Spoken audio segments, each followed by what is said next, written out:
Kiran, we were chatting just before we started about the argument you make around VO2 max being as important, if not more important, than some of the regular blood tests that I would do with a patient, like blood pressure and lipoprotein monitoring. Let's talk about VO2 max and why you think this is something that everyone should get measured. I think when we try and understand what VO2 max represents, I think there's a bit of a step-by-step process as to how we take oxygen from our air and then convert it into the energy that we need to exercise. So from a very basic form, we've got air in our atmosphere, and what we do is we breathe it in, it goes to our lungs, it gets diffused into our bloodstream. It then gets shuttled away into our heart pumps it down into our working muscles absorb it, and then it turns into energy that we use then to exercise. So it goes through so many different systems, our lungs, our circulation, our heart, our muscles, and our energy systems, that if one link along that chain isn't working too well, let's say somebody's got, a respiratory problem like asthma or COPD, they're going to have a poor VO2 max. Okay. If somebody has a problem with cardiovascular disease or an arrhythmia, they're going to have a poor VO2 max. If somebody's got issues in terms of their circulation, in terms of, high blood pressure, atherosclerosis or something like that, they're probably going to have a poor VO2 max. So it really is an all-encompassing biomarker that represents so many different systems that for me, it just represents a marker that everybody should know. Okay. And if you've got a good VO2 max, probably all of those other systems are going to be working and operating in a good state as well. Gotcha. So for me, that's why it's important for us to know. Okay. So what I'm hearing is, as a measure of overall general health, VO2 max can be something that we use as a benchmarking exercise for where you're at in your health and your health journey, because of its relationship to respiratory health, heart health, and metabolic health in general. Why don't we talk about what VO2 max actually is, how we measure it, and people can make their own minds up as to whether they actually want to do the VO2 max test that I've done with you. Yeah, it's so essentially VO2 max is the maximum rate at which we can uptake and utilize oxygen when we're exercising at maximal intensity. So when we're exercising, as I said, that oxygen needs to be shuttled into our system and then be converted into energy. And the more oxygen that we can get into our system, the better, because we need oxygen to support essentially every system that we need in our body. And there's loads of different, tools that are starting to show where or what represents VO2 max. They're starting to come up on our watches now that tell us what your VO2 max is. Is it accurate? It's not as accurate as what typically is the gold standard, which is a exercise test, where you get yourself on a bike or a treadmill, you hook up a mask that measures the amount of oxygen that you're breathing in and out when you're exercising.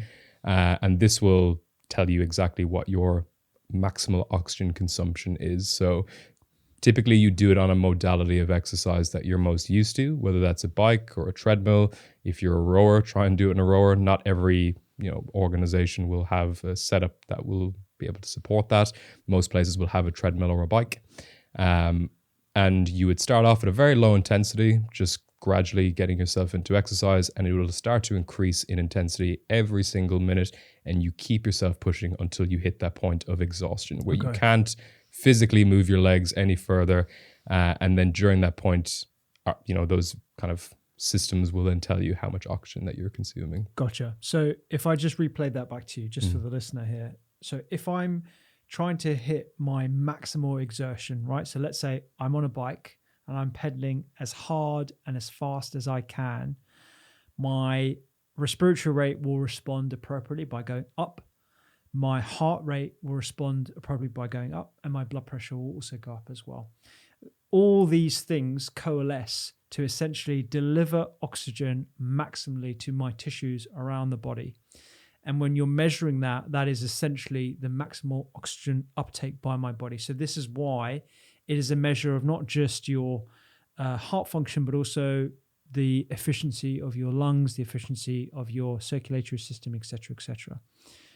As we're chatting right now, how does this compare to our sort of oxygen uptake? Like how much roughly are we delivering to our tissues at this moment in time? Yeah, so at rest, we're probably in the ballpark of, let's say, 700 milliliters of oxygen per minute while we're sitting here. Okay. And obviously it depends on the individual. If you're Sure. slightly, larger body mass, if you're male, female, obviously depends on your frame. It will be on the slightly lower side. Then as we gradually increase our activities, that demand for oxygen increase because we need to supply that energy to keep us going. And there's ranges in terms of what we could then expect to get to. And there are charts that tell you exactly what age you're in and whether you're, again, what sex you are, to tell you exactly what normative values those should be. For men, typically you want it in the kind of mid 40s, upper 50s. And when I say this number, I should say that it's the milliliters of oxygen per kilogram of body weight every minute of maximal exertion activity.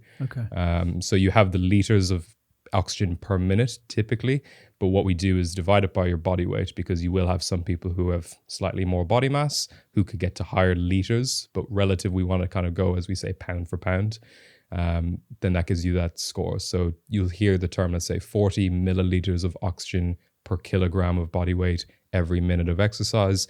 That represents how much oxygen I can uptake relative to my body when I'm pushing myself at the highest intensity I can. So it's titrated or measured according to one's body weight per kilogram. And so if you use the same calculation for how much we're currently utilizing right now, if you put it into that format per kilogram per minute, what would like a at rest look like per kilogram per body? So you're probably looking in the 12 to 15, nothing massive in the early stages. And then, as I said, the exercise intensity gradually increases every minute. It'll start to ramp up, and then we'll hit that peak score, which is going to be the most that I can uptake. Now, this is what we call your maximal aerobic capacity. There is this, what we call anaerobic state, which is going to be sprinting, which you can, let's say, run faster and use higher levels of energy, but that's not using what we call our aerobic system. We're tipping in then more to our primary anaerobic system then. Gotcha. Yeah, we'll talk about aerobic versus anaerobic in a second, actually, because I think those are really important points to contextualize and to clarify for the listeners.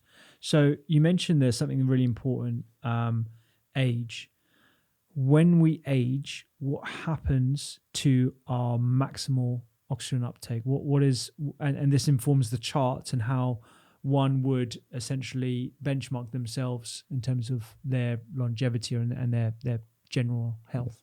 So once we get into our 30s, unfortunately, our VO2 max gradually starts to decline. 30s? Into our 30s, wow. Yeah. So it decreases at roughly around 10% a decade. Or just 1% a year, but tougher people say around 10% a decade. So the goal really is to try and get it as high as possible in those early stages. And truthfully, if you do the right type of exercise and can maintain your cardiovascular fitness as you get a little bit older, you can maintain your VO2 max. I've known people from the tests that I've done to improve their VO2 max even in their 60s. Oh, really? And it's really just giving you a dedicated program that you're consistent with to gradually improve those systems that deliver that oxygen. But the typical rate of decline is roughly around 10% a decade in terms of our VO2 max decline. Okay. And why does that happen? Is that because of, I'll let you explain. Yeah, so as I mentioned, there's so many different systems at play. So we look at the primary one probably being our heart rate or heart function. Just that's our primary delivery system of oxygen. And over time, our heart gradually kind of reduces in size or atrophies. So the amount of what we call cardiac output, which is the heart rate times your stroke volume. So how many beats per minute am I doing and how much blood am I pushing out every single beat, gradually declines over time. So the amount of oxygen that I can deliver to my system decreases, which also dictates how my VO2 max declines over time as well. Okay. So, and this is, again, why this is such a good sort of general marker for overall cardiac health, metabolic health. When you do this test, perhaps you can explain. I'll put up a video of me actually doing this with you. Bring in back the some lab. bad memories. Yeah, bring us some bad memories. Because it sounds great. But probably at this point, people are like sold. Like, okay, great. I should get my VO2 max tested. And as soon as they watch it, and as soon as they watch it, they're not going to want to do it. I don't know about this. So if for folks who are listening, how would you describe a VO2 max test, the timing, the intensity, and all that kind of jazz? Yeah, so typically we want to hit our VO2 max within an 8 to 12 minute period. So you typically do a warm up, maybe kind of 2-3 minutes just to get your heart rate to a kind of a regulated place, your oxygen consumption gets going. And then what we would typically do is a traditional ramp protocol or a gradually inclined protocol where your intensity is increasing every single minute. On a treadmill, it might be increasing at a rate of 1 kilometer an hour per minute. On a bike, you might be pedaling at an increased wattage, which is 10 to 15 watts per minute, and that gradually increases over time. And you want to try and hit your VO2 max somewhere within that 8 to 12 minute period. So anything less than 8 minutes, we probably don't get enough data to give you a very reputable result. Anything longer than 12 minutes, which does happen, what we don't want is somebody's legs getting a little bit too tired before we fully tax their cardiorespiratory system. So that's kind of the sweet spot in between that we'd like to try and aim for.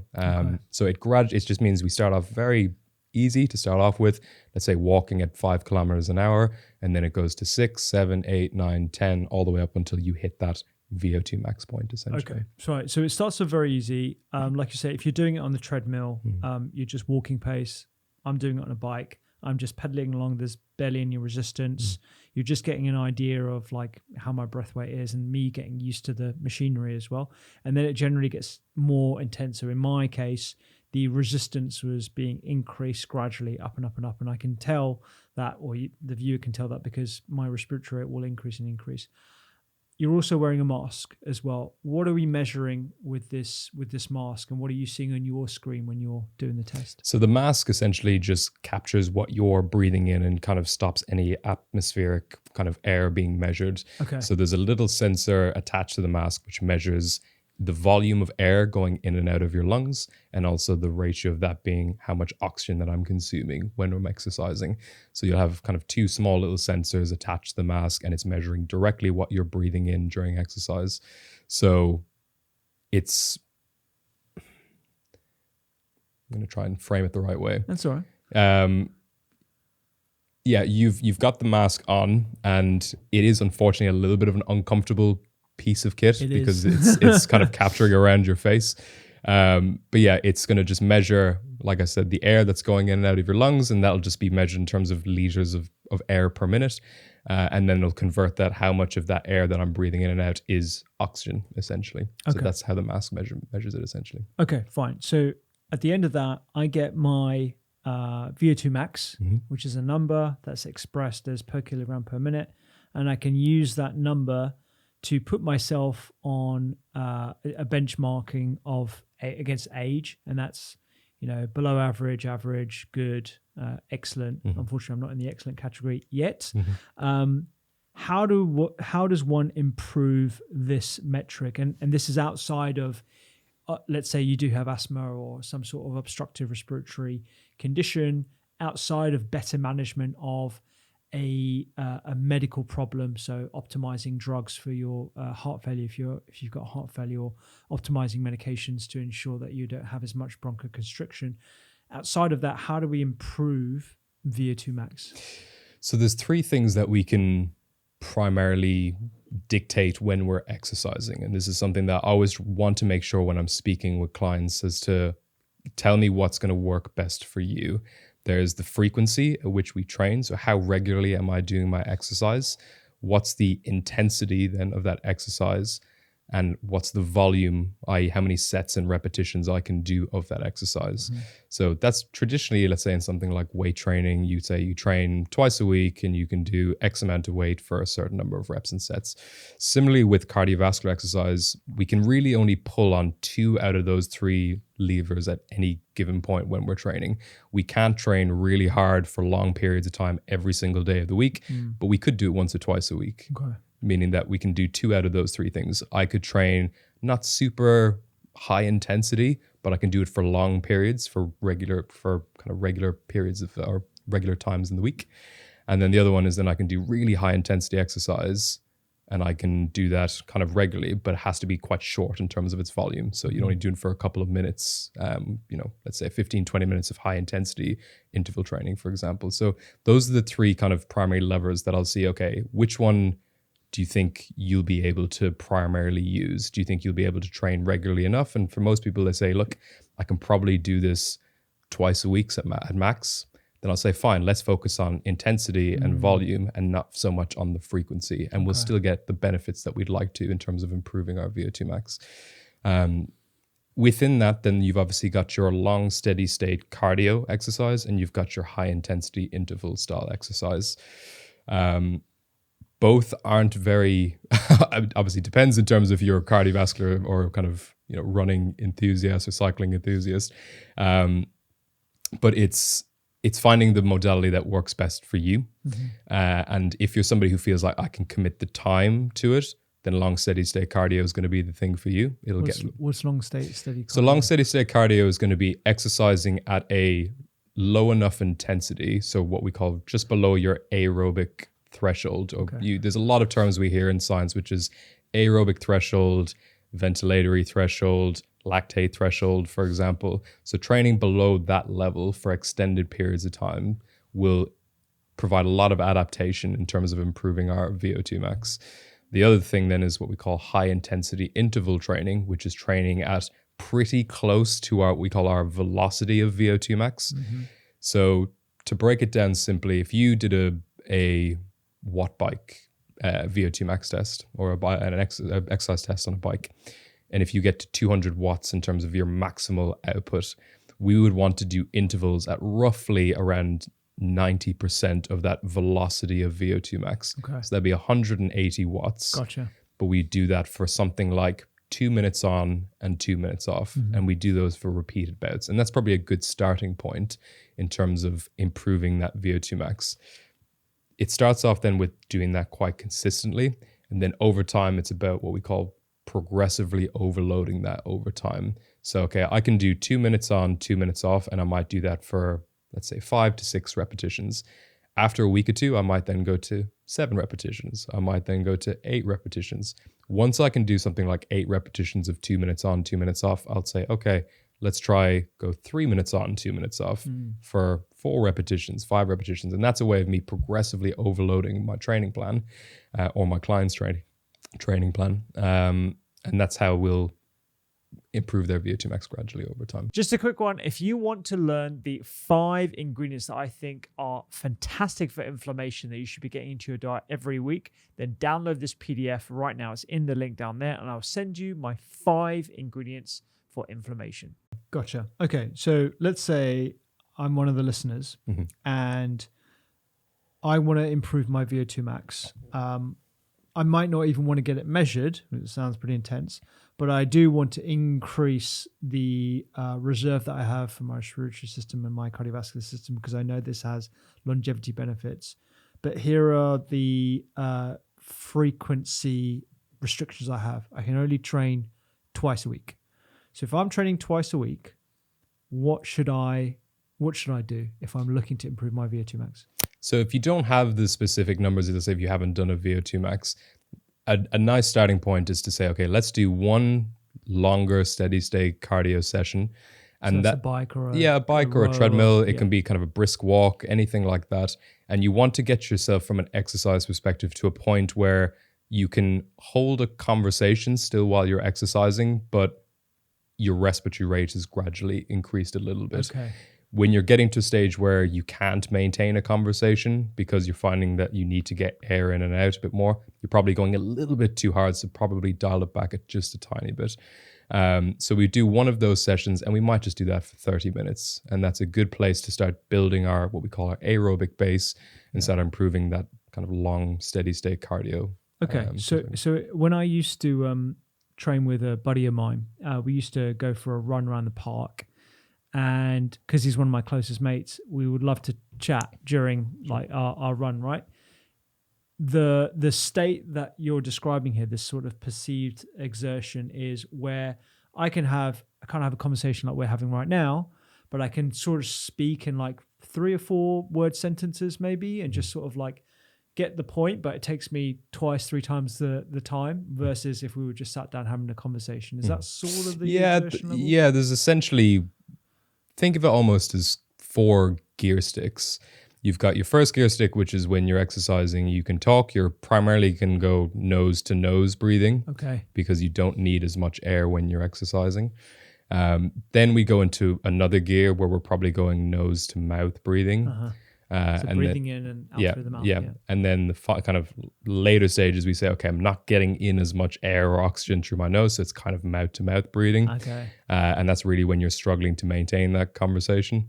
And then finally, you've got that, again, much quicker, higher levels of mouth to mouth breathing, where you're just trying to get as much oxygen in, but also as much of that carbon dioxide out that you're producing as well. So. Okay, great. So if I'm in this sort of steady state, what is the ideal amount of time I should be looking at to sort of get the maximal benefits of this training? Yeah, so it truthfully depends on your time commitment levels. A very basic level is something like 30 minutes is a good starting point.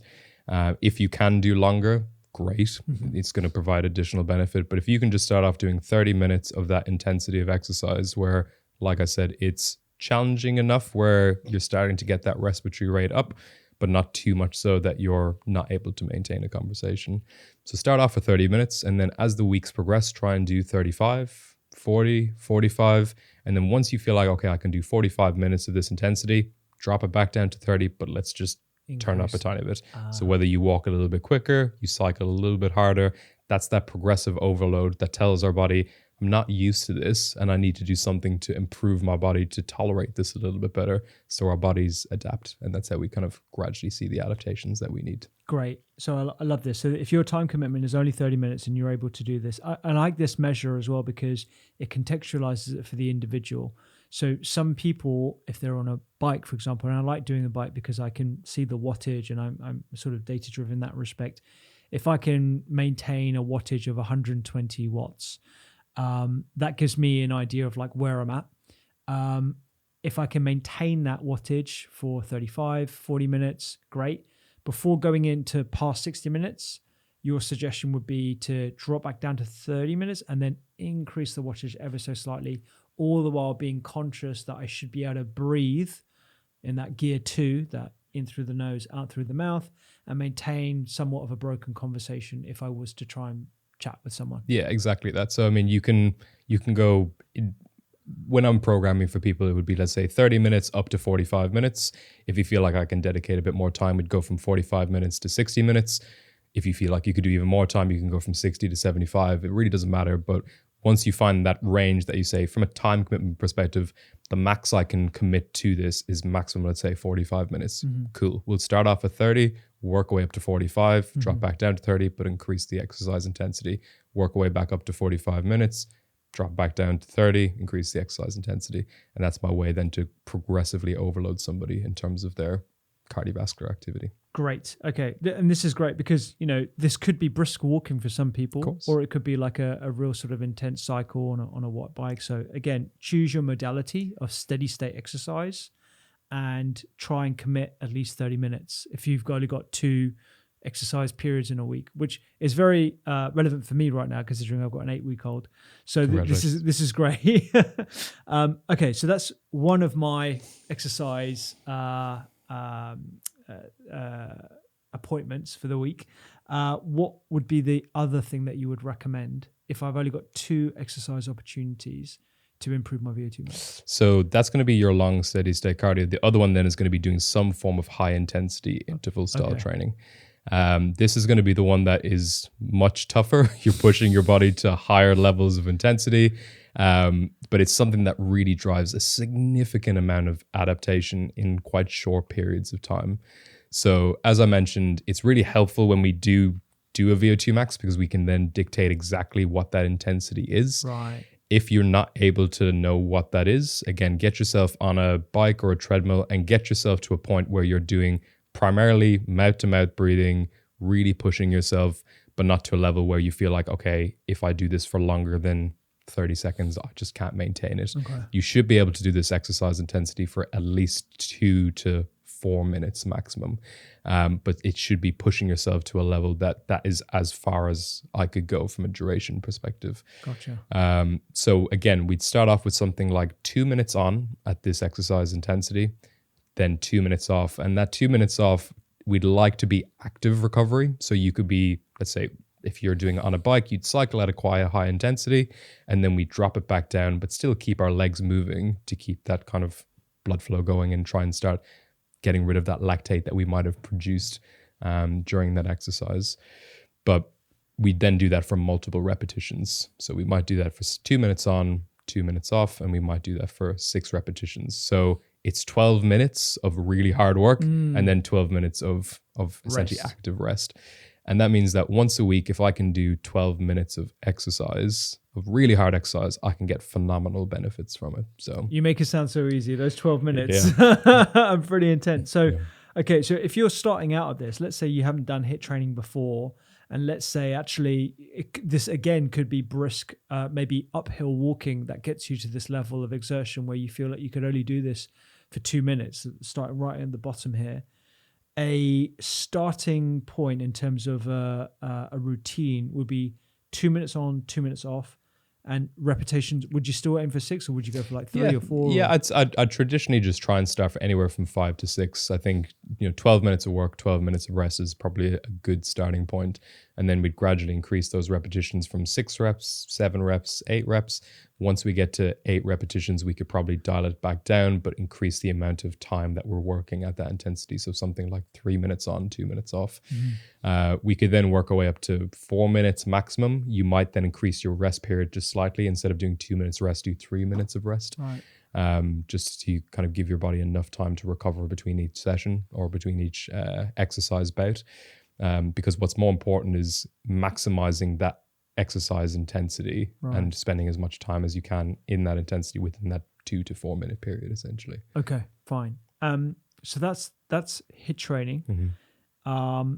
Maybe we can talk a bit about the mechanisms behind the steady state and the HIIT training now before we sort of enter the realm of like, okay, I've got unlimited time. What is this sort of ideal training that you would prescribe to an individual who wanted to improve their VO2 max? So let's start with steady state training. Why is this so impactful? So I think to clarify as to what I said VO2 max represents, there's a very simple equation called the modified Fick equation. And it's essentially a combination of what we call your cardiac output, which is how many times can my heart beat and how much blood can I push out per beat. So that's how many liters of blood am I delivering to my working muscles. And that's times what we call the arterial venous difference, or how much oxygenated blood is within that blood that's being sent there. So when we exercise, we do get a series of different adaptations that happen. One, our heart gets stronger, so it can push out more blood per beat, delivering more oxygenated blood to the system. The other thing that happens is that we start to see more capillaries form around our muscles, so we can then deliver more of that oxygen, but also uptake more of that oxygen within the muscle. Inside of the muscle, we have a number of different systems and processes that turn that oxygen into energy, and those systems become a little bit more efficient. So there's something that's known as the mitochondria, which is a very kind of fancy word, but it's essentially the powerhouse of the cell. It takes all of that oxygen and also the fuel that you provide in terms of carbohydrates or fats and turn it into the energy that we can use to contract our muscles and exercise, essentially. So there's a number of different adaptations that happen. And the most powerful one, like I said, is probably getting a stronger heart that can deliver more of that oxygenated blood, because that's, for most people, is probably the limiting factor as to how much blood I can actually deliver in the first place.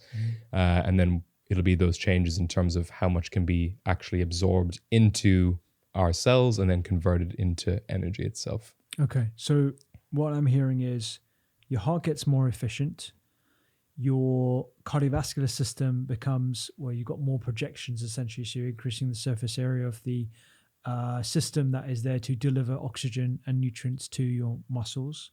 And then you have, is it fair to say, upregulation of these powerful organelles, mitochondria, that again increase the efficiency of your muscles. Is this just with steady state cardio, or are there additional benefits of the high intensity training that can be explained through certain mechanisms? Yeah, so long steady state cardio will do a lot of that work. High intensity interval training will do that work. It will do slightly different work, which is around that what we call lactate buffering. So getting that lactate out of our system. When we exercise the high intensities, we accumulate a lot of this, what we call lactate or lactic acid, which a lot of people have potentially heard. Yeah, actually, let's talk about lactate. Sorry, just for a second there. I don't think people may remember from GCSE biology about lactate and lactic acid. Yeah, so when we're exercising in our bodies, in our cells, we go through these varying different systems, and one that's called glycolysis. Glycolysis basically takes a glucose molecule and then converts it into another substrate that allows us to turn that into the ATP, or energy that we need, adenosine triphosphate it's called. And in glycolysis, in the presence of oxygen, that goes into our mitochondria and then turns into energy. Without the presence of oxygen, it then converts into something we call lactate or lactic acid. And that's going to be the thing that starts to accumulate when we can't provide enough oxygen to the working muscles to maintain that level of exercise intensity, essentially. So as soon as that lactate starts to accumulate, and it's not specifically that lactate that causes that burning sensation when you're exercising, it's something called these H+ ions that primarily drive that. But it's a byproduct of when our body's not producing or not delivering enough oxygen to exercise, we start to accumulate a lot of this lactic acid. Yeah, because I remember when I was at PE and as a kid, I was always told that the lactic acid building up was the reason why I had, like, fatigued muscles and soreness sensation and burn and all that kind of stuff. But that thinking on that has changed completely. So it's more the H+. H+ ions is what kind of causes that sensation, essentially. Now, lactate is going to be the main biomarker that we measure, but it's the actual H+ ions is what causes that sensation. And you can do something that's called a lactate threshold test, where when you're exercising, you can take a very small blood sample. Some people take it on the finger when they're exercising. Some people take it on the ear, for example. And that will tell you how much lactate or lactic acid is in our bloodstream while we're exercising at a certain intensity. And it can be a I guess, blockade in terms of how long that we can exercise for. There's three primary things that dictate endurance performance. There's your VO2 max. There's your efficiency, which is how much oxygen is required to maintain this exercise intensity that I'm working at. And also, am I moving effectively as well? From a biomechanical perspective, are my joints and muscles working in synchronization to be more efficient? And then the third thing is then your lactate threshold, or your lactate production, essentially. So if you've got a great VO2 max and you're running with the correct biomechanics and you are then not producing as much lactate, your endurance performance is going to be fantastic. Some people who might have a great VO2 max, but they'll have a poor lactate threshold. So they've got a massive engine, essentially, but the lactate just accumulates potentially a little bit early on into that process. Eventually, that's going to start to wane on the system, and then your body's going to start to feel that burning sensation and not be able to maintain that exercise intensity for that longer extended period of time. Gotcha. And so if we wanted to be really data-driven about the steady state exercise, I understand there are some people actually testing their lactate levels to ensure that it's sub a certain threshold. Can we talk a little bit about? Yeah. So when we're exercising, lactate gradually accumulates over time. In the early stages, when we're able to deliver enough oxygen to our body to sustain the energy requirements when we're exercising, lactate is not produced. Very little might be produced, but it'll be mostly just going into our mitochondria and turning into energy. Gotcha. So we're really efficient at utilizing any excess lactate as a result of metabolism going back into the mitochondria. So we have to measure it, it'll just be like nice and flat. Yeah, exactly. And then there comes a point in exercise where it's gradually starting to increase. What I always tell people is that there's a period in exercise, which is what we call that aerobic threshold or that lactate threshold, where it's starting to accumulate, but we're able to flush it out of the body quick enough where it's not really becoming a problem. Right. I tell people, like, there's a fire in the room, but we have enough water to put it out before it starts to spread. That's a good analogy. I like that. As soon as then that exercise intensity starts to increase further and further, and that lactate starts to accumulate faster and faster, and we don't have enough water to put those fires out, that's when it starts to become a problem. And that's when we say, okay, I can't maintain this exercise intensity quick enough because it's really starting to affect my body, essentially. Okay, fine. And so just to bring us back to the differences between aerobic and anaerobic, is this what dictates that transition from aerobic to anaerobic training? Yeah, so it's how much oxygen I'm actually able to get into those cells.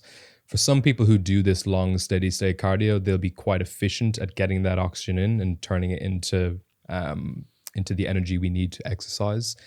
But as soon as they get up to those higher levels of intensity, they might not be great at buffering out that lactate and removing it.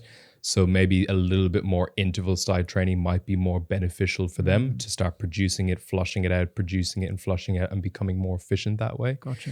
For some people, like, let's say you're intermittent sport athletes like football players, basketball players that do a lot of high intensity exercise but not too much low steady state work, they might be able to buffer out that lactate quite efficiently, but they can't exercise for those longer periods of time. So maybe more long steady state cardio might be better for them. So depending on your modality as well as what happens during, let's say, your VO2 max test, we can see when those periods happen.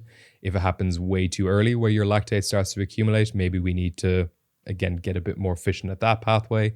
If it happens a little bit later on, then it just changes how we then need to decide our training, essentially. Gotcha. Okay. And just to sort of emphasize this point for the listener, it's not such that lactate is bad per se during training. There are just two different modalities of training. One that maintains a threshold of lactate for the additional benefits, and then another which basically pushes it through the roof as much as possible in terms of interval training.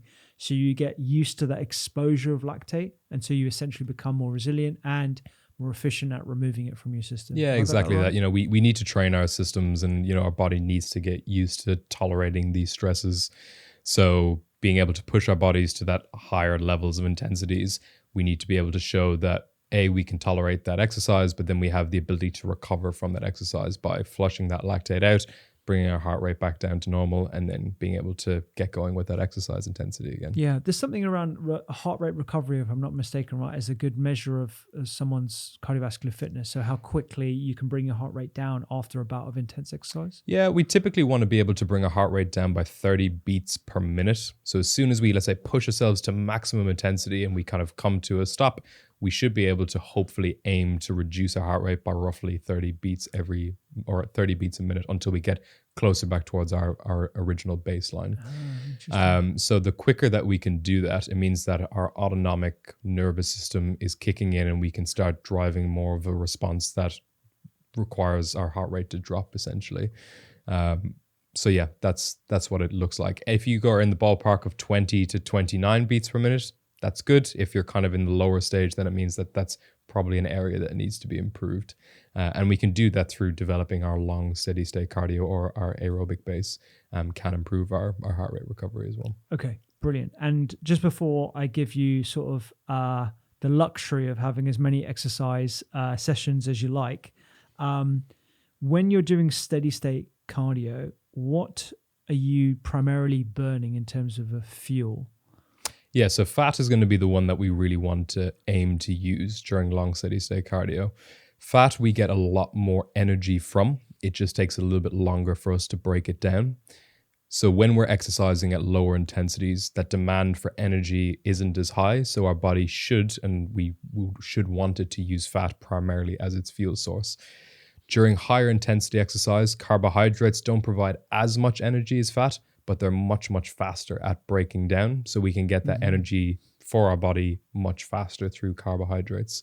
So ideally, we'd like to be using fat primarily in those early stages. And then as our exercise intensity gradually ramps up, you'll see your fat utilization being quite high, and then it'll then slowly decrease, and our carbohydrate utilization will gradually increase. And essentially they'll cross over, and you'll see that you're primarily using carbs as your primary fuel source at that point, then. Is there a typical time period that you see where you see that crossover between fat and carbs? Yeah, I mean, it's going to be different from person to person, but it's typically at that point, as I said, when your respiratory rate is starting to increase. Okay. And we're starting to see that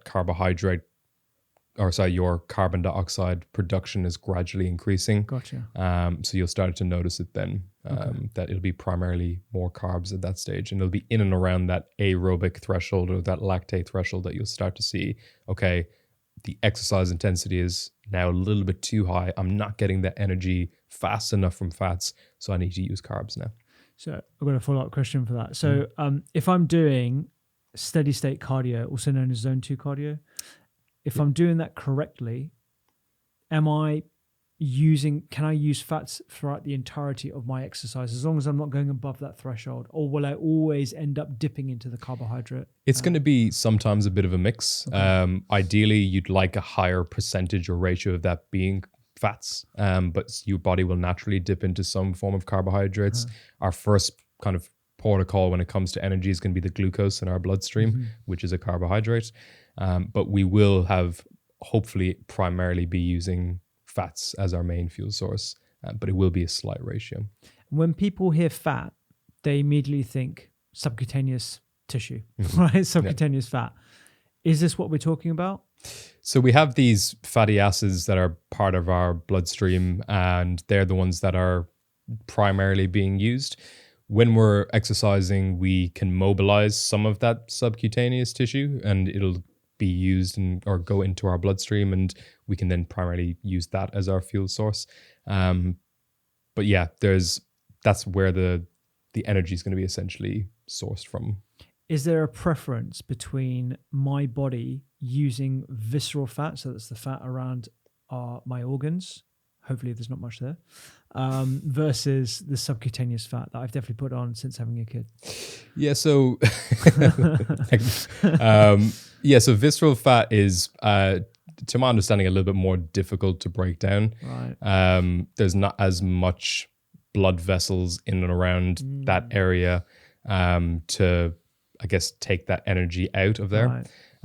But we will have it more so around our subcutaneous fat because we have a lot more blood vessels kind of closer towards our surface that can kind of pull that energy out and start using more of that fat. So it does take a little bit longer to break that visceral fat down, but it's probably the one that's more important to break down than our subcutaneous fat. Aesthetically, we'd love to have a lower levels of subcutaneous fat, but if you've got low subcutaneous but very high visceral, that's really going to be the thing that causes more significant health problems. So, is there any evidence that we can do certain exercises to reduce fat in certain spots, i.e. spot fat reduction? Unfortunately, no. It'd be the thing that, would love to lose a bit of weight or fat on the hips, for example. Yeah. So certain exercises can do that. There was one small piece of research that essentially looked at if you do exercise in a specific location. So let's say if I'm doing a bicep curl, for example, and that I would do some form of long steady state exercise after that there's a potential opportunity then to mobilize the energy in that area and that you'd burn some of it that way. Now, it's not completely scientifically proven, so I would say take it with a pinch of salt. But there's definitely much more research that needs to be required to look and understand spot reduction a bit more. Yeah, because I think there's a lot of people that are espousing certain spot fat reduction using diet and all the rest of it. But yeah, I'm with you. I've only come across very small, or I think it was that study where did they do abs or biceps? And yeah, you can do abs, you can do biceps, and then bike afterwards for long periods of time. Like I said, you mobilize the energy in that area, and then the energy is in your bloodstream, and you can then obviously try and use it then, but it hasn't been solidified yet, unfortunately. Gotcha. So yeah, and if I'm training in a fasted state, so if I have my last meal at, let's say, 8 p.m. the night before, I head to the gym at 6-7 a.m. I jump on the bike and start doing my steady state at like 120 watts where I can still talk in broken sentences for 60 minutes. Does that increase my fat utilization? Yeah, it does. It's not going to be as powerful as stimulus in terms of reducing your body fat percentage as a general calorie deficit from a nutritional perspective. Gotcha. But yeah, there's going to be less glucose in our bloodstream. Like I said, that's going to be our first kind of port of call.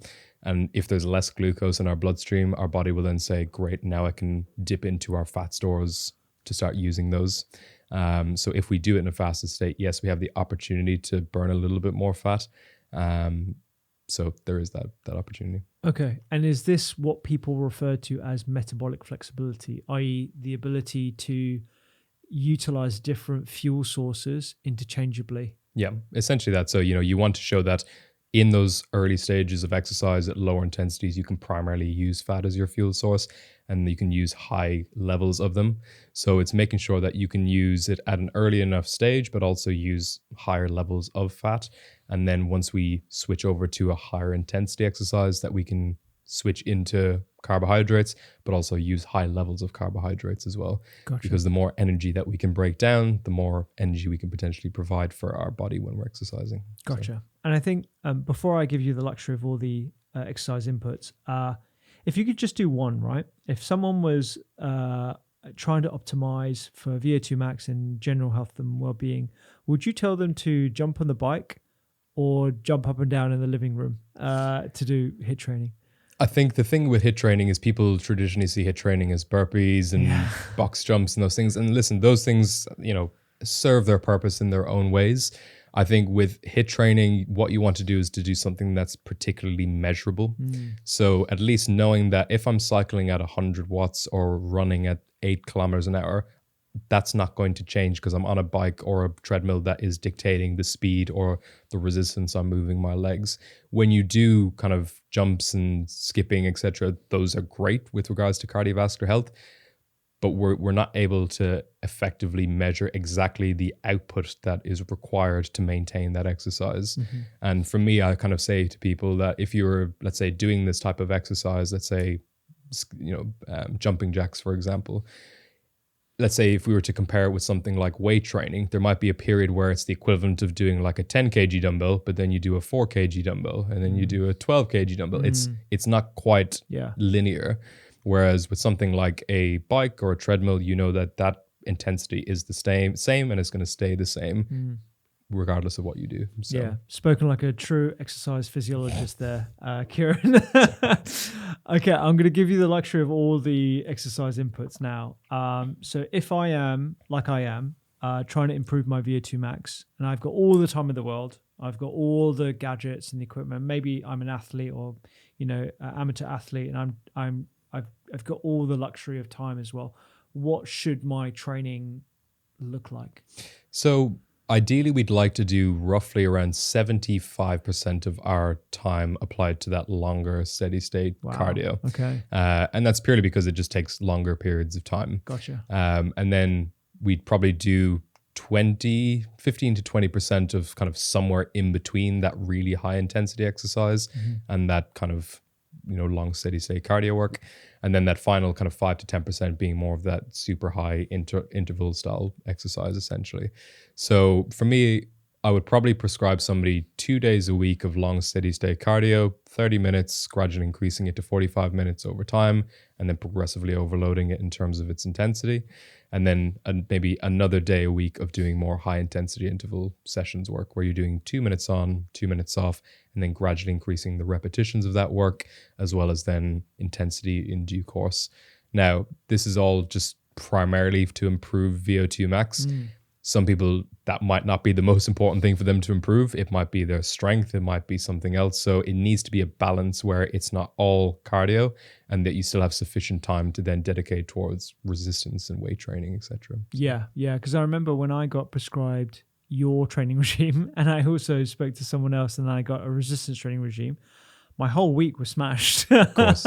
And obviously I want to go for the optimum level, but I think within the confines of what's convenient for an individual and what their training ability is and how they can refuel, these are all things that will dictate whether someone can exactly stick that. with it. I think the thing is that consistency and adherence is going to be your number one kind of thing that's going to dictate your progress. somebody can do, 7 days a week of training of intervals and resistance. But if that's just for 2 or 3 weeks, you're not going to get that long-term benefit that you're really looking for. If somebody says to me, and this is why I have a very upfront conversation with people and say, look, give me something that's realistic that you feel like you're going to be able to maintain. If it's 1 day a week of cardio and 1 day a week of weight training, we can work with that. And if we progressively overload that accordingly, you will see, good benefits in a decent period of time as well. But it's making sure that the adherence is there and the consistency is there. And I think that's unfortunately the most boring term in physiology, because people just say, okay, I know I need to be consistent. But unfortunately, it's true. It is the thing that really dictates it. So I always tell people, find the thing that you enjoy, something that you really love. If it's, running, if it's cycling, if it's going to be something that you feel like you can adhere to. And then every single time you get on it, just try and push yourself that little bit more. And that will provide the adaptations you want if you keep it going for that longer periods of time, 3 months, 6 months, 12 months. We can see people improve their VO2 max by 15 to 20% in as little as 3 to 6 months. Wow. If they progressively overload that accordingly. Okay. And that difference of improving it by 15 to 20% might jump you into another health category of moving from, let's say, below average to average or average to good. And that makes significant differences in terms of your overall health and well-being. Absolutely. In terms of HIIT training, I just want to double click on that for a second. Is there an ideal interval training schedule for HIIT training? So you mentioned 2 minutes on, 2 minutes off, where your 2 minutes off is active rest. What's the ideal interval, and for how many repetitions? What should I be aiming for, whilst also being mindful not to overtrain? Yeah, so in terms of the specific intensity, we'd aim for roughly 90% of what we call the velocity of VO2 max. So again, if you're cycling at 200 watts, 90% being 180 watts, that's going to be the intensity that we try and aim to maintain for that 2 minute period. And we gradually increase the repetitions and gradually increase that intensity by going, okay, now my body is used to 180 watts. That's probably no longer now my 90%, it's probably my 85%. Right. Now I need to move up to my new 90%, which is probably going to be 185 watts or 190 watts. And you gradually increase it by, let's say, 5 to 10 watts every time you move up to a new interval, essentially. So okay, fine. But is there an upper limit to the number of repetitions I would do at that? So let's say for 2 minutes on, 2 minutes off, we'd probably go from 6 to as high as maybe 8 repetitions, and we'd probably park it there. And then we'd, like I said, drop it back down. We might go for 3 minutes on, 2 minutes off.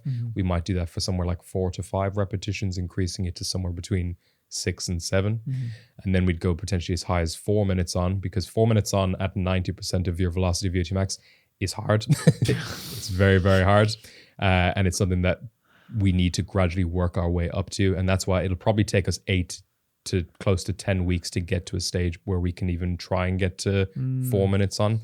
But making sure that you're progressively overloading in that nature gets you there over time. Gotcha. Is there a particular name for that, like the Nordic intervals? Is that something that the rowing team do or something? Yeah, there's some research done by 2 guys. The names have gone from my head, truthfully. But they've done a lot of research around interval training, and there's plenty of ways that people can get adaptations.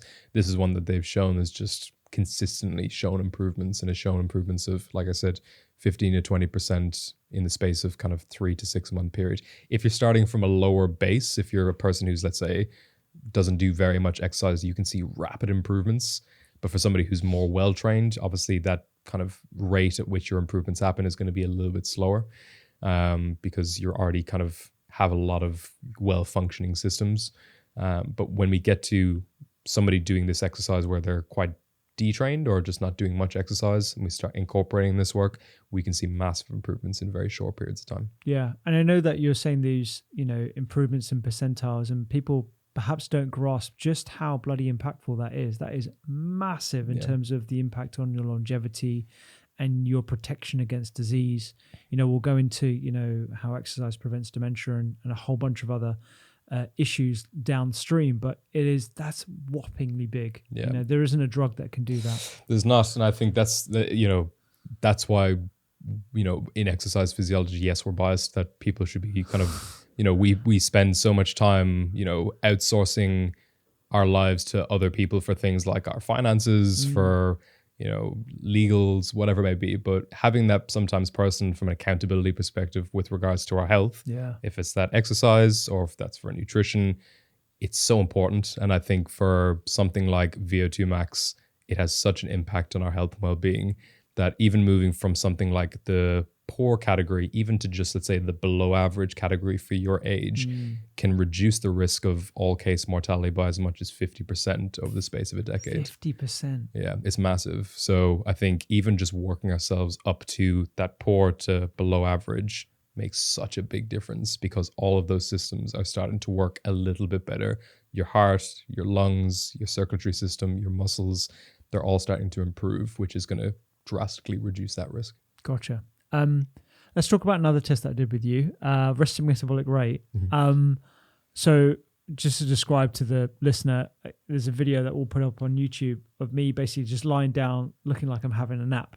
I was very close to having a nap, but I didn't have a nap. Some people fall asleep, and that's fine. That's fine, is it? Okay, great.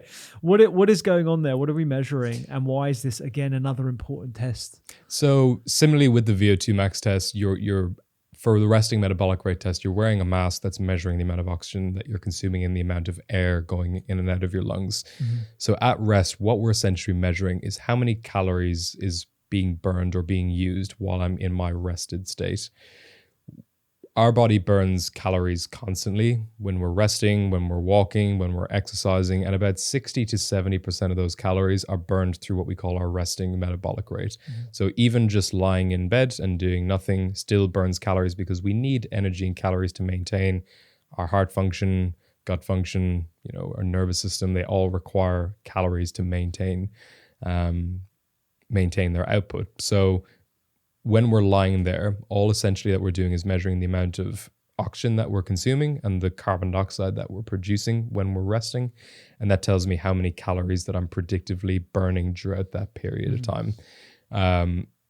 It's a big dictator as to then how I then inform nutrition plans, because obviously if somebody wants to reduce their body fat, we need to be in a calorie deficit. And if we then know, okay, this is how many calories I burn through my resting metabolic rate, this is how many steps I might do in a traditional day, and this is what my typical exercise regime looks like, I can then tell somebody, this is how much you're burning on an active day, and this is how much you're burning on potentially a non-active day. So from a nutrition perspective, this is how much calories you should be consuming on an active day and a non-active day. Okay. And when you are doing the measurements with the mask, how is that dictating the macronutrient profile of one's diet in terms of what am I generally burning at rest, and how that informs what you would suggest to me in terms of fueling appropriately for training and fueling just appropriately at rest as well? Yeah, so again, a bit like when we talked about exercise, we want to be using fats in those periods where we don't have a massive demand of energy. So when we're at complete rest, ideally we'd like to be primarily using fat. So there's something when you do a resting metabolic rate test, you'll see it's called the respiratory quotient, which is essentially a ratio of how much oxygen am I consuming relative to the amount of carbon dioxide that I'm producing. Okay. So when we use carbohydrates, for example, the ratio of oxygen consumption to carbon dioxide production is 1:1. Okay. So if I look at the respiratory quotient number and it says 1, then I'll know that we're probably using primarily carbohydrates. When we use fats, we need much more oxygen to break that fatty acid molecule down, and relative to how much carbon dioxide it produces. So it might be a slightly lower number, typically in the ballpark of 0.7 to 0.8 maximum would be primarily then fat utilization. If you're somewhere in between, you're probably getting a mixture of both fuel sources. So if somebody's to do a resting metabolic rate test and they're primarily burning carbohydrates as their fuel source, ideally we want it to be more so fat, because there shouldn't be a big demand of needing oxygen during a period where we're lying down. Rest, yeah. So what we then say to somebody is, why don't we come back and do this test again in, let's say, another 8 to 12 weeks time. But what we'd like to change is reduce the amount of carbohydrates in our diet. So swap out what might be traditional potatoes, rices, pastas, and start incorporating some kind of good fatty acids in terms of avocados, nuts and seeds, oily fish, for example. And seeing then, does that change our fuel utilization then during that period of that resting metabolic rate test. Also, long steady state cardio will then improve our body to use fat as a fuel source. So it might be a combination of doing some, let's say, higher step count, a bit more walking because our body uses fats throughout that period, as well as some minor nutrition changes in terms of reducing our carbohydrate utilization or consumption, I should say, and are increasing the amount of fats that we consume. Okay. In your experience, when you do these tests, do you think people lean more towards carbohydrate utilization? I.e., if you map your personal experience of doing these tests and also what you've seen at a population scale, do you think we're over-consuming carbohydrates in our diet? Unfortunately, I think the traditional diet at the moment is very carbohydrate dense. You know, you look at somebody who might just have a standard busy schedule. They'll have, most people that I have these conversations with, they'll have cereal or toast or sometimes skip breakfast, so they won't get anything there. For lunch, you'll run into your kind of local shop to get a meal deal like a sandwich or a wrap, which is quite carbohydrate dense. And then dinner might be, you know, potatoes, rice, pasta. So it is quite carbohydrate heavy. And we don't incorporate as much avocados, nuts and seeds, oily fish. I myself probably don't have as much as I should. I do try and incorporate as much as I can. But yeah, I think the traditional diet does lean a bit more towards carbohydrates. So when I do see this from people, they do tend to use more carbohydrates more at rest. So the two changes, if we can just try and reduce that gradually, as well as doing a bit more long steady state exercise, that should hopefully change that utilization over time. If one was to simply increase their training volume and frequency, so if I was to do more steady state cardio during the week and more HIIT training, aside from changing my diet, would you see changes in my carbohydrate and fat utilization from that input alone? You would, yeah. Your body would get more efficient at using those processes. Is it going to be as powerful as doing the combination? Absolutely not. So making a change in both will definitely help. But yeah, you will see your body becoming more efficient and more effective at using its fats during exercise, purely by going through the modality of exercise and not just nutrition. Okay. And what about protein requirements? Can you tell something from the resting metabolic rate test from that? Yeah, so we can't measure directly our protein consumption during resting metabolic rate tests. It's roughly in the ballpark of 5 to 10% maximum. So we typically set it at around 5%, and then we then say that whatever's left over is going to be either fats or carbohydrates. So unfortunately, it's not something that we can directly measure. We kind of put it in the ballpark of roughly 5% of our consumption. Okay. And when you say 5% of your consumption or 5 to 10%, what are we looking at in terms of the basic amounts of protein that one should be consuming per day, per kilogram, let's say? Yeah, I think it's really interesting when you look at the typical recommended daily recommendations of protein. It's for me not as high as it should be. I think as a population, I think that we are quite under muscled, and I think there's a lot of chatter around, you know, an obesity epidemic and people having higher levels of body fat.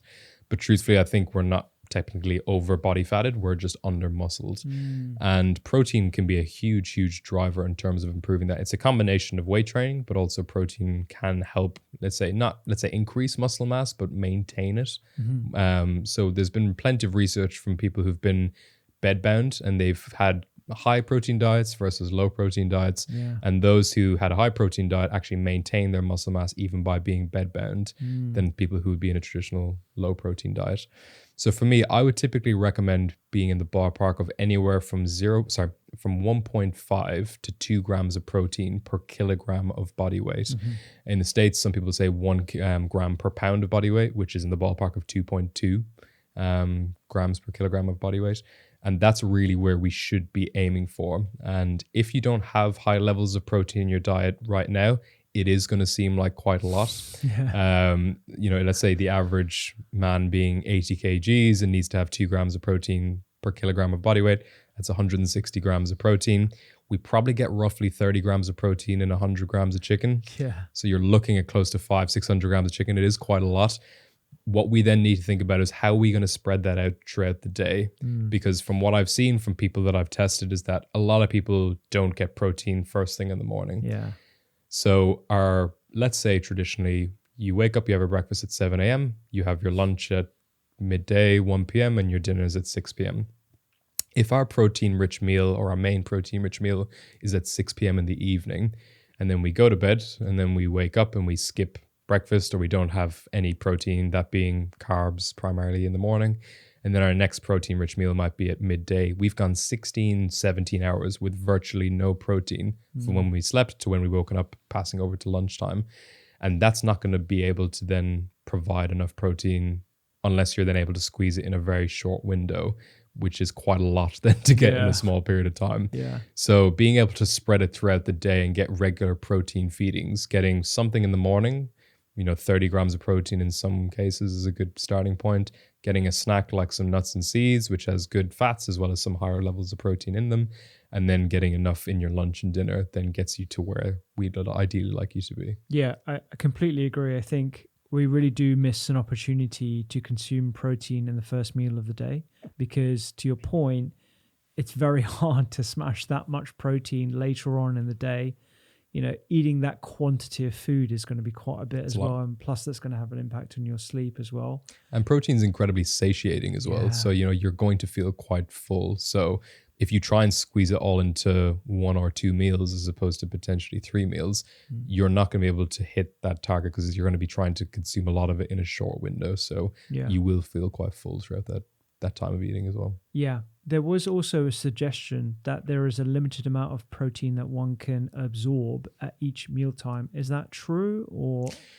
Yeah, it's kind of been debunked. We used to think that it was only a certain amount of protein that could be absorbed and the rest of it is flushed out. I'd say ideally it's better to spread that protein consumption over multiple feedings. Try not to have 150 grams in one sitting because it's probably not going to be as good. But yeah, ideally we'd like to just spread it out throughout the day, but there is no kind of upper limit in terms of what we can absorb. Okay. And protein shakes to try and get to that level. Let's say you've got a 100-kilo individual in front of you and they need to consume, upwards of 160 grams, 200 grams of protein every single day. Do shakes have the same impact on our protein requirements? Yeah, they can help. I'll say that some of these protein shakes aren't particularly bioavailable, so you just can't absorb them as efficiently in our dietary system. So ideally getting them from whole food sources is going to be better. But obviously there comes a certain level of being organized and making sure you've got your feeding periods throughout the day, before training, after training, that sometimes after training, getting a quick protein shake is a quick way to get some protein in, which is good. It's not going to be, people aren't going to bring a box of chicken breast into a gym and have some protein in that way. So it is a nice and simple way to get protein in. But ideally we'd like to get it from whole food sources. Okay. You mentioned there protein shakes after working out, and that brings me on to this concept of the anabolic window. So this window of opportunity that one has to introduce protein into their system to maximize the benefits of their exercise. Now, this is something that I think is popularized by bodybuilders, but this isn't just to do with muscle hypertrophy. This is also to do with muscle health as well. Is there some truth to this limited period of time that we have where we should be consuming protein as quick as possible? It has some evidence. So eating somewhere between that 30-minute to 120-minute window is helpful with regards to that muscle protein synthesis pathway.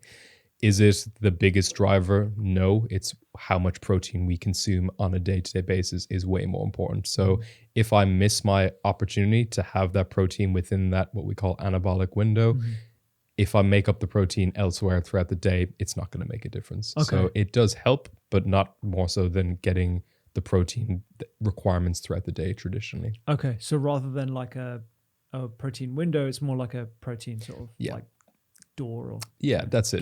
Gate. So, that's it. You want to try and just get them in, it is a good time, and traditionally you will probably want something to eat then naturally, which is fine.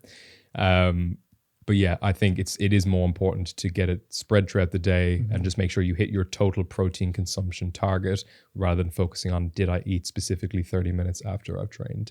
Got it. And you mentioned there MPS, muscle protein synthesis. That's right. What is that? Yeah. So muscle protein synthesis is essentially the formation of new proteins and new, I guess, muscle tissue, essentially. So when we consume protein and we kind of funnel it down towards our muscles, the two things that kind of stimulate muscle protein synthesis is exercise. When we have enough tension on a muscle, it stimulates a number of receptors that drive muscle protein synthesis. And then two, the protein that we consume, if it's got higher levels of what we call leucine, which is one of our amino acids. Leucine is essentially like the foreman on a construction site. He's the person who kind of dictates muscle protein synthesis getting going. Gotcha. That's how that system then essentially gets going. So what we do is we take our proteins, we break them down into these amino acids, and then we've got a number of different signalers that take those proteins and then fold them into our muscles and form new what we call actin and myosin, which are these things that pull and cause our muscles to contract. Okay. And people might hear the word muscle protein synthesis and creation of muscle cells and think, well, this is going to make me bulky. If I train this way, and this isn't just, I'm sure it's commonly women who might have this fear, but also, you work with professional athletes, including footballers. They probably don't want to be carrying excess bulk if they can help it, because they need to run and do sprints and all the rest of it. If we are consuming protein in these amounts and we're stimulating muscle protein synthesis, is it going to make people bulky?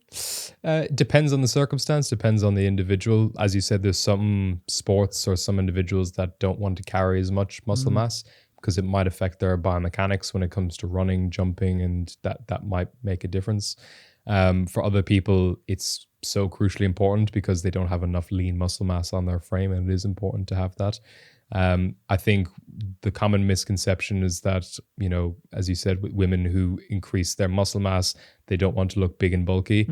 There's not enough testosterone in our system to drive that level of muscle mass development. It's more so going to make you more toned and increase kind of the muscle mass in that way. Okay. But you're not going to get significantly more bulky in that case. Okay, fine. So that's it. We can squash that theory, as long as you're not consuming excess amount of energy in the form of calories, you're having your protein requirements, you're training, and you're not training full bulk, then you shouldn't be worried about getting bulky. Yeah, exactly. Great. And you also mentioned bioavailability of proteins here. So this is something that comes up particularly for the vegetarians and vegans in terms of the quality of the proteins that they have access to.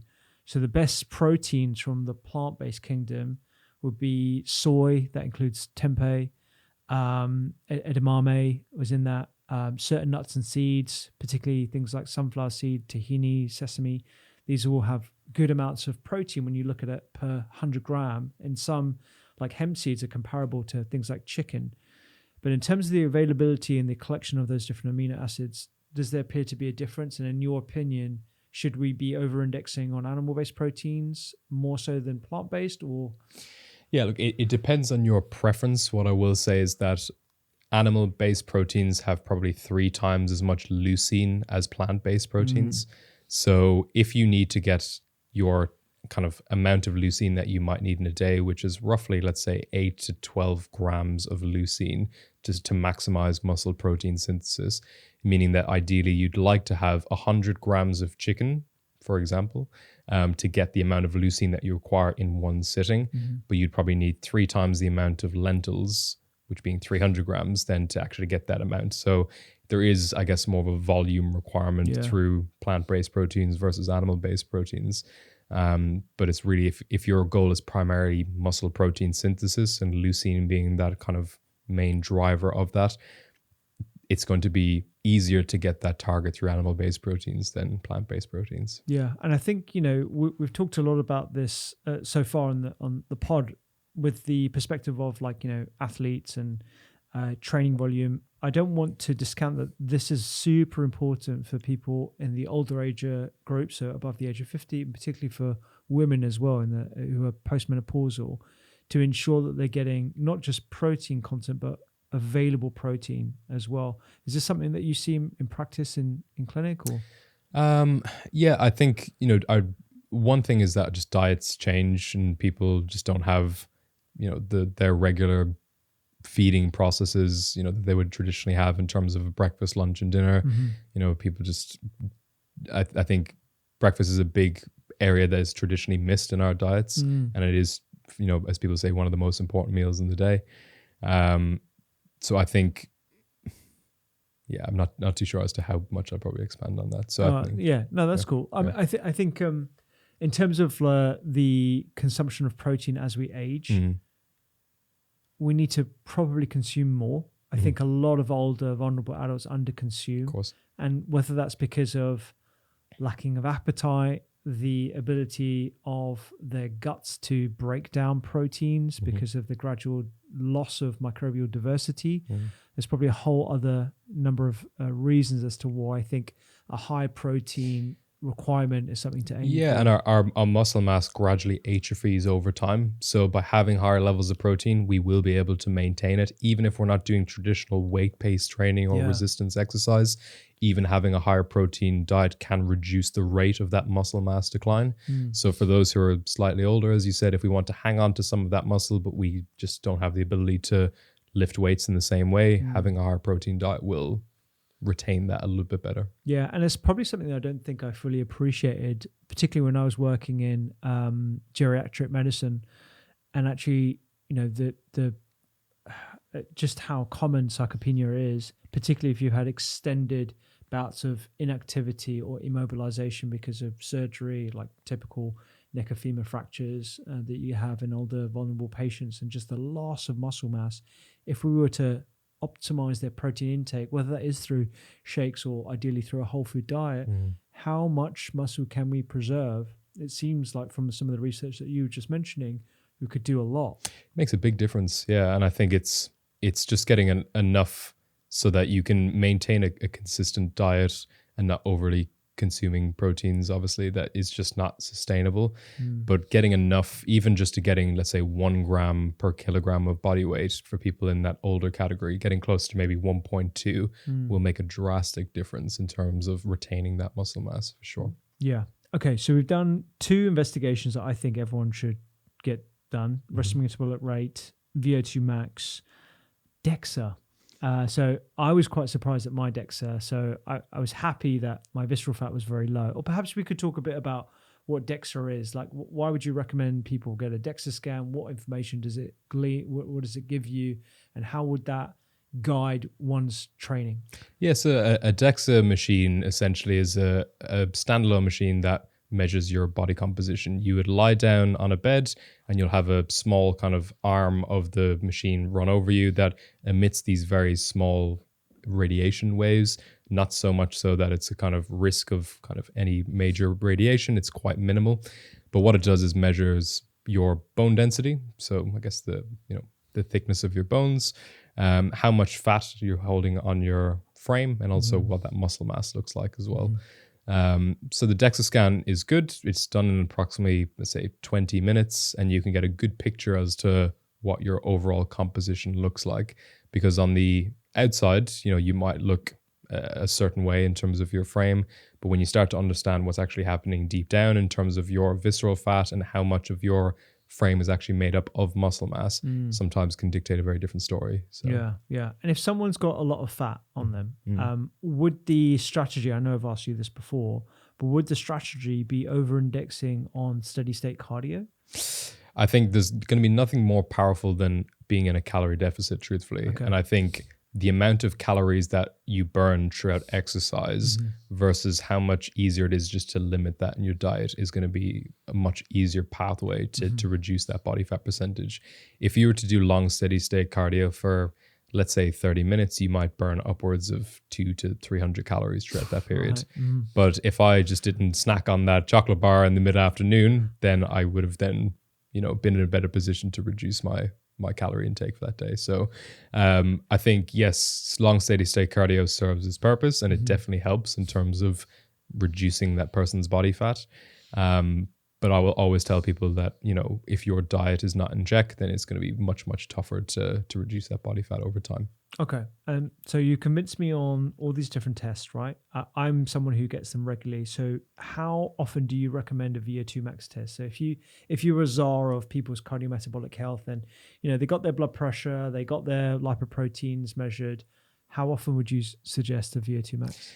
Ideally, it's somewhere in the ballpark of twice a year. I think you could do it once a year and that's fine. I think twice a year at least gives you a certain level of positive reinforcement that you're doing the right thing. Yeah. So if you do all this hard work and you realize, gosh, I need to wait 12 months before I find out if it's actually caused any benefit, from a sustainability perspective, people are less likely to adhere to that training. Whereas if you know that you're able to test it, you can do it every 3 months if you're really, really into your cardiovascular exercise. For some people, that might be a little bit too much. Every 6 months is probably a good place to go in terms of allowing enough time to cause some adaptation, but then giving you that breakup point to know, okay, is this hard work resulting in the change that I want? So twice a year is probably a good place to be. Okay. And it's 12 minutes or so. Yes. What's that going to set me back? Roughly. Yeah, so in terms of VO2 max test, you're probably looking in the ballpark of roughly 200 to 250 pounds at a max. Okay. Different organizations will have different packages in terms of if you're doing a test, but yeah, I think the big thing to get away from is A, tell me what my VO2 max is, but then B, what then do I need to do to improve it? And if your physiologist tells you how to improve it, great.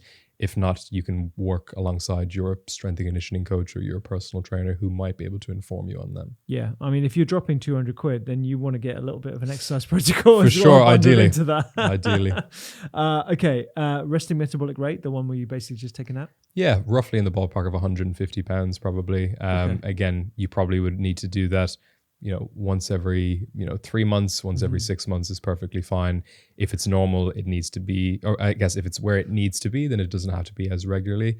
If there are some issues in terms of, let's say, that carbohydrate fat utilization issue, rechecking it after 3 months to show have the changes I've made improved is probably a good thing to do. Okay. And ideally you want that to show that you're in more of a fat burning mode. Correct. Right? Okay, great. And you can do that through the dietary interventions that we mentioned, increasing quality fats in your diet, because this used to, I don't know whether it was the same within the exercise physiology world, but particularly in the cardiology world and the metabolic health world, there was a real push against fats. And I think there's still a bit of a hangover of being anti-fat as well. Is that something that has changed in your world since you trained? And yeah, I think people hear fat and hear as a very kind of scary word in the nutrition side of things, and there's the difference between saturated and unsaturated fats. We've got plenty of good fatty acids that make massive improvements in our cardiovascular health, and then there's these saturated fats that causes issues in terms of blood pressure and cholesterol levels that we don't want to see. So, we've got our HDL and our LDL being our bad cholesterol, which we get from our saturated fats, HDL being the one that cleans up our bloodstream, and you get that from our good fats. So, yeah, I think there probably needs to be a bit better of an education piece on people understanding the differences between them. Hopefully that happens where we start to integrate more nutrition learnings in curriculums in school, hopefully. But yeah, I think the fat can be a scary word, but it does have massive benefits when used correctly. Yeah, absolutely. I think the quality of fats is super important. And a DEXA scan, how much does that cost? Yeah, DEXA scan, I think, is roughly in the ballpark of, again, 250 pounds at maximum. Yeah, it's, again, very quick test, probably take no longer than 20 to 30 minutes. Again, if you've got issues with bone density or high levels of body fat, again, these assessments inform the next kind of your next lifestyle change, and then you should get another test to show how much has improved. So this shouldn't be done once every couple of years. It should be done on a regular basis to make sure that you're heading and trending in the right direction, essentially. Yeah, and look, some people might sort of balk at the price of these tests, and I think collectively, if you're spending around £600 every 6 months or so on these tests, it is a lot. But at the end of the day, and certainly for me, this has given me a lot more encouragement and confidence that I'm training in the correct way. And it gives me sort of those guardrails of, okay, I'm trending in the right direction in terms of my cardiometabolic health. Someone being of South Asian origin, I'm at greater risk of metabolic disease, unfortunately. my cholesterol is on the high side genetically. And so if I can do everything in my power to mitigate against that, and if these tests give me the sort of impetus to do better in terms of my exercise frequency, volume, all that kind of stuff, I think it's a really worthwhile investment. It is. And I think, for those who do their exercise and go to the gym and do their runs, making it a little bit more informed and making sure that you're maximizing the benefits from all that time that you're putting into it would make a big difference. So, if you go to the gym 2 or 3 days a week and you go for, a run once or twice a week, but you're not fully monitoring it and progressing it the way that you should, it's not going to be a waste of time, but it's definitely a suboptimal way of approaching your training. Whereas having these tools to then inform specifically what you need to do, and you can get these generic training programs and generic training recommendations, but ideally you want something that's very tailored and bespoke to you. And that's what's going to inform that training and get you the results you want faster. And that's essentially what most of us want. We want those results as effectively and efficiently as possible in as little time as possible. And these tools help kind of inform us a lot better. Yeah, I couldn't agree more, because the amount of time that I invest in looking after my health and training as well. Like I'm someone who, prior to having a kid, would train 5 to 6 times a week. And so every time, if you count the amount of time it takes for me to get to the gym or work out at home, we're looking at hours and hours every single month. And if I can do some things that tweak my training in a way that makes that time better and more efficiently spent, it's 100 times the cost of this worth it. Yeah, absolutely. And also you could also potentially then reduce the amount of time that you need to dedicate towards training. So if I can train more effectively, I might not have to do 5-6 days a week. I could do 3 days a week really, really well and still get better results than I was previously getting through 6 days a week, because it's more informed. Yeah, absolutely. I'm going to go through some quick fire questions just to bring this conversation to a close, but there's so many other things I really wanted to talk about in terms of the types of muscle fibers and how you increase mitochondrial efficiency. So we talked about protein and the amount of protein that we should be consuming every single day. And I'm glad we've talked about it in the context of how it's a lot higher than the current recommended daily allowance. I think this is something that is very hot in the sort of protein research world, and it's going to be coming to the public domain very, very soon as well. Specifically, if someone trains late, right? So someone who can't fit the gym in the morning for whatever reason because of the commute, and then they have to train at like 6 or 7 p.m.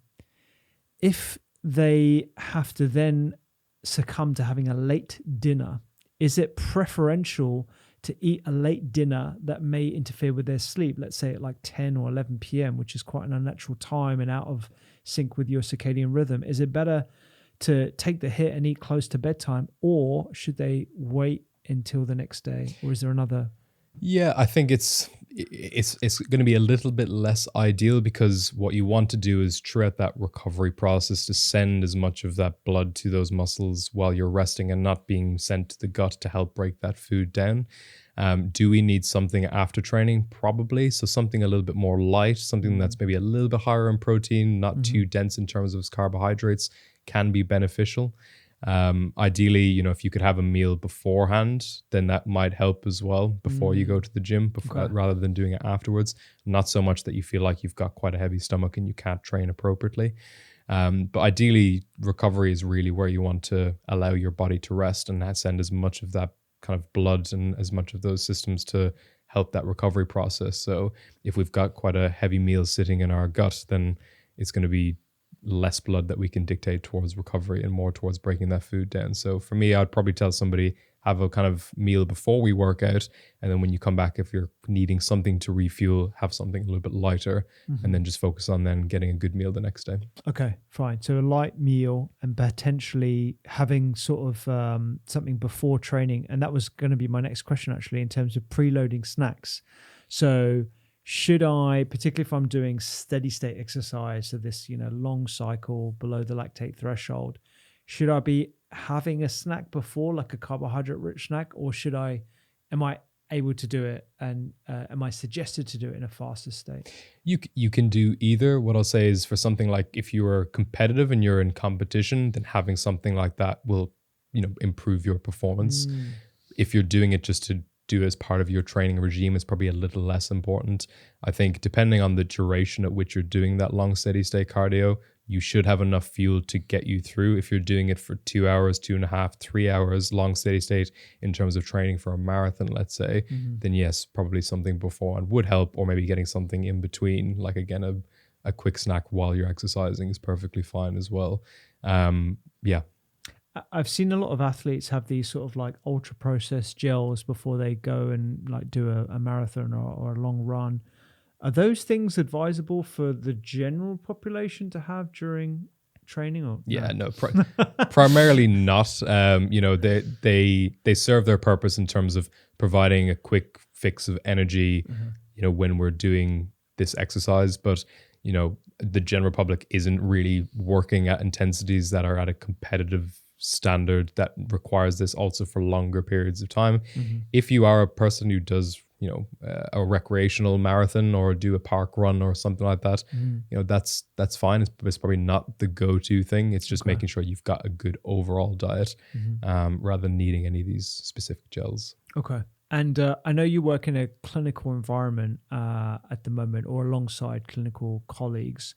Are there particular different training modalities that you would recommend for someone who has osteoporosis, or is frail, or has just had a coronary event, for example? Or is the goal still to optimize for VO2 max improvement within the sort of framework of the exercise types that you've already gone through? So for somebody who's kind of more osteoporosis, resistance training is going to be much more powerful in terms of improving our bone density than compared to, you know, typical cardiovascular activities. So doing some form of weight bearing exercise, loading ourselves with, you know, it can be machine based, it can be kind of free weight based, but something that's causing some muscular tension that drives kind of that adaptation that's required to improve bone density is going to be stronger than doing your traditional cardiovascular activity. So ideally doing something that's a bit more weight bearing, something that might be a slightly more impact. You know, you could do some light levels of jumps, not too much so when it's, let's say somebody's got a very low bone density, you don't want to cause any issues. But those kind of small jumps, or what we call mini kind of ballistic or plyometric exercises, do drive a lot of adaptation in terms of improving our bone density. So doing that type of exercise is definitely going to be more beneficial. Okay. And if someone's recently had a heart attack, and so they've obviously experienced some death of the myocardial tissue, are there adaptations that we have to make, obviously within the realms of how frail an individual is, or is the goal still, again, to increase VO2 max? Yeah, like I said, there's so many different systems at play, and obviously a person's VO2 max is probably not going to be as good as it was previously, but we can make the other adaptations in other systems, i.e. we can improve the capillarization around our muscles that can help diffuse that into the blood, into the muscles more efficiently. The muscles themselves could be a bit more effective at turning that glucose and fuel source into energy.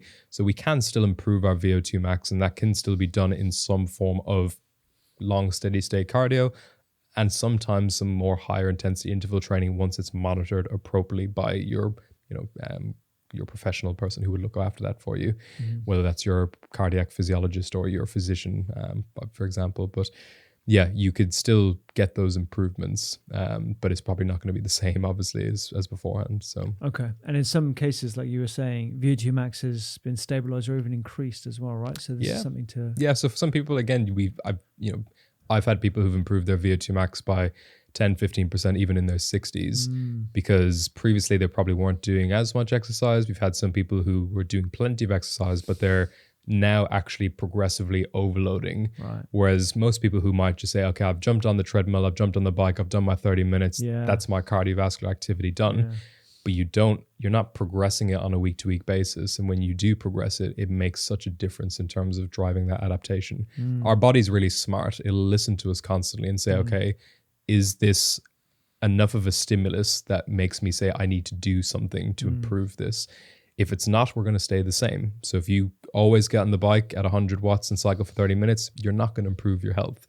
If you get up to a level where our body's saying, ooh, I'm not used to this, I need to do something to improve my system, then you'll start to see that adaptation. Yeah. And I think for a lot of people, that might be quite hard to hear. And I just want to reiterate, obviously any form of exercise is obviously brilliant. But if you're trying to be as efficient with your time as much as possible, then you want to, I think the theme of this episode is progressive overload, and driving the adaptation. These are the things that we've come back to quite a bit.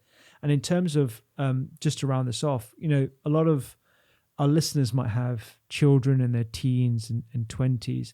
And you said right at the start of this podcast, it broke my heart, our VO2 max tends to decline, even though there are obviously instances where it can plateau or even increase, but it tends to decline over time. Does that stand to reason that we should be encouraging our youth, our kids, even into our 20s, to, instead of focusing on resistance training and muscle building and bulking, which is all the rage on Instagram and TikTok, we should be really trying to encourage them to think about VO2 max training at that early age, so they get a lovely, strong foundation, which will provide a lot more reserve as they age. Of course, yeah. I think the goal is to primarily get that VO2 max as high as possible, no matter the age category, but definitely in those early years, because getting it up to that higher level then gives you a higher ceiling to work from, and that means that the decline isn't going to be as rapid. So for somebody, I think there was a research study that came out that if you can do a park run in your late 20s, early 30s in 30 minutes, by the time you then get to 70, you'll barely be able to walk uphill at a 3 kilometer an hour pace. Gosh. Because that's how quickly it declines. If you have a much higher VO2 max, then you can obviously do much more brisk walking activities as you'd like to do with your grandchildren, for example, where you can walk up and down stairs, you can carry the groceries in without feeling like it's too much of a physical burden. So getting that VO2 max up in those early stages in your early 20s to late 20s, early 30s is definitely going to be much more powerful than obviously trying to do it a little bit later on in the game. It will definitely be important to do it. There's never a point in our lives where we shouldn't focus on improving our VO2 max, but getting it as high as possible in the early stages will definitely be much more powerful. Yeah, and I think, that was the unlock for me when I found out that we were having our first child, that I want to be around for as long as possible, and I want to be in a state of fitness where I can be there for hopefully their kids if they choose to have them, or just being around in a state where I'm able to act with them and hang out and still like play football and all the rest of it. I still want to be as mobile as I want to be in my later years. So for me, like, that's really reframed the way I train and the modalities in which I train in, and also just being as efficient as possible. So I the investment in investigations is one thing, but just being a lot more intentional about the training, I think, is something. Yeah, that's it. I think, walking into the gym and kind of going through the motions, it's, for me, like I said, it will have its benefits.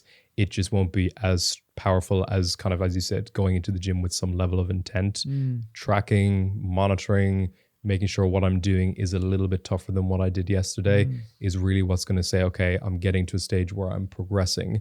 And that's what's going to help that kind of, I guess, sustainability and longevity of our health for the long time. So yeah, absolutely. Gosh, Kiran, this has been so good. So super educational, but there's so many other things that I'd love to ask you about, including HRV and heart rate recovery and muscle fibers and all that kind of stuff. So in 2025, if you're up for it, would love to do this again. We'll pick it up again for sure. I would love that. Good. If you're interested in losing weight or losing belly fat specifically, then check out this video right here where I do a deep dive into everything to do with weight loss, the science of how it works, and how you can action something today that can maintain your weight in a healthy way that doesn't lead to crashes and regaining of the weight. We've done a deep dive into the evidence behind all of these different diets and which one could be appropriate for you. Check it out right there.